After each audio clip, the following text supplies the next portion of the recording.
By now you know what the United States is going through with tensions in Venezuela.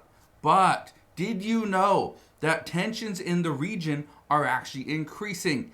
Now President Trump is calling out the president of Colombia, not just Venezuela. So now the United States buildup in the Caribbean is looking bigger and bigger and could actually translate to a war in the region.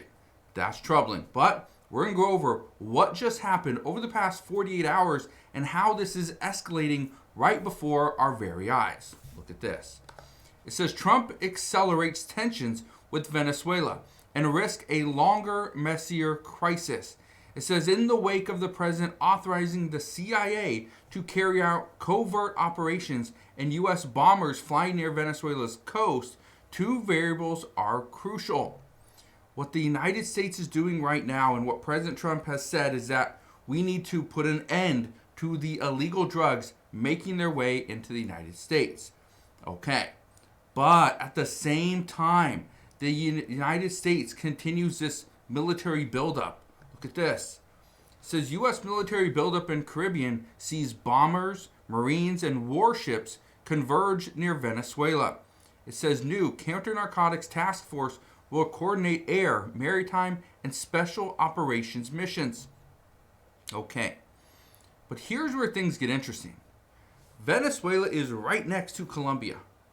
According to reports, the United States is not just blowing Venezuelan boats out of the water, these drug boats. No, according to reports, we've also shot Colombian drug boats as well. And according to Colombia's president, he's saying that we actually shot a fisherman, a civilian, out of the water.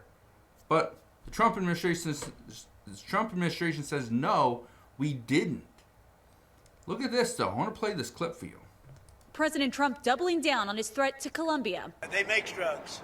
They refine drugs. They make cocaine. They have cocaine factories.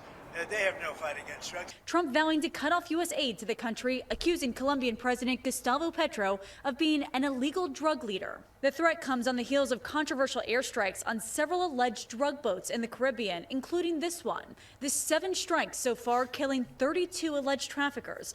But Colombian officials say the U.S. also killed an innocent fisherman, violating international law. U.S. officials claim all of the vessels were cartel ships smuggling cocaine to the U.S., but even some Republicans question whether this use of deadly force is legal. Okay. Here's what's interesting, though. With President Trump calling out the president of Colombia, he has now responded. I want to show you this. Listen to this right here. Su misión no es cambiar a Trump. No. Su misión es buscar la mejor negociación posible para los millones de colombianos que dependen de esos empleos y de esa La humanidad economía. tiene una primera salida y es cambiar a Trump. De diversas maneras. Puede ser por el mismo Trump, la más fácil. Si no, sácala a Trump. Su misión. See, that's where he's at. Just get rid of him, okay? That right there is going to be seen as a massive threat to President Trump.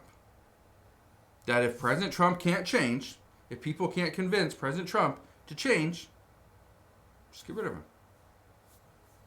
Interesting. I want to show you a few other things, though.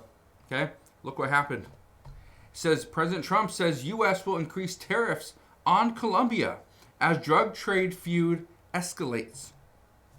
The United States initially put a tariff on Canada and Mexico. And President Trump said the reason for that was because of the drugs making their way into the United States across their borders. And then President Trump was going after Venezuela. But now President Trump is going after Venezuela as well as Colombia. And says those two are going to pay for all the drugs making their way into the United States. Okay. I want to read a little bit of this to you, though. Look at this right here. It says, Trump's latest comments marked a new low in relations between Washington and Bogota, which Trump accuses of being complicit in the illicit drug trade. They don't have a fight against drugs. They make drugs. That's what he said. He says Petro has objected to the U.S. military strikes against vessels in the Caribbean, which have killed dozens of people and inflamed tensions in the region. Many legal experts and human rights activists have also condemned the extraordinary series of military actions. Trump said U.S. financial aid would be cut off to the country, and details about the new tariffs would be unveiled on Monday. Interesting. This is what is happening, okay? Let me read it. President Trump escalates back and forth with Colombia's president announcing end of U.S. payments to the country. Let's read a little bit of this. It says right here, as of today, okay, these payments and any other form of payment or subsidies will no longer be made to Colombia.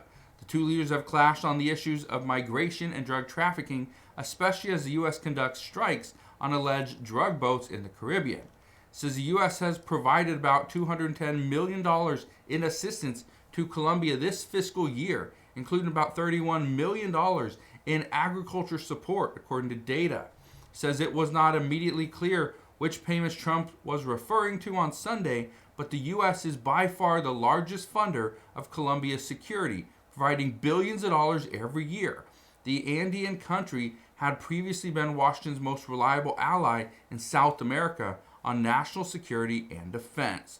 President Trump warned Petro that he better close up these killing fields, referring to areas where drugs are produced, or the United States will close them up for him, and it won't be done nicely.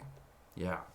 So you can see right there, President Trump and President Petro, they're going back and forth. President Trump is also going back and forth with Nicolas Maduro out of Venezuela. The tensions in that region, and this includes the Caribbean, keep that in mind.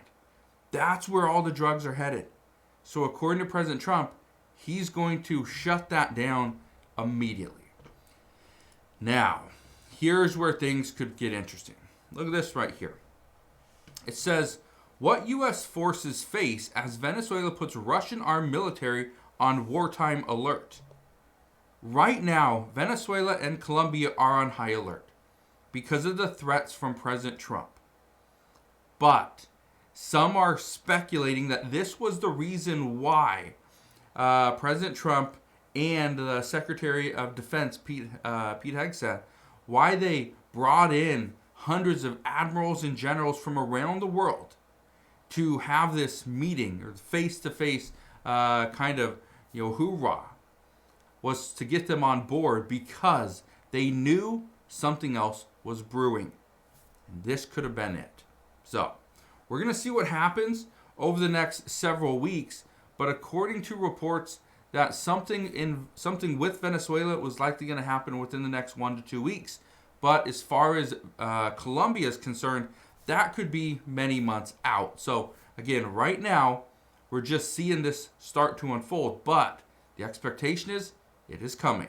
So we'll see what happens, but as we know more, I promise I'll come back and I'll fill you in on all the latest news and updates. But as of today, that is what we know. So again, thank you guys for watching. Consider subscribing, and I'll see you guys on the next one.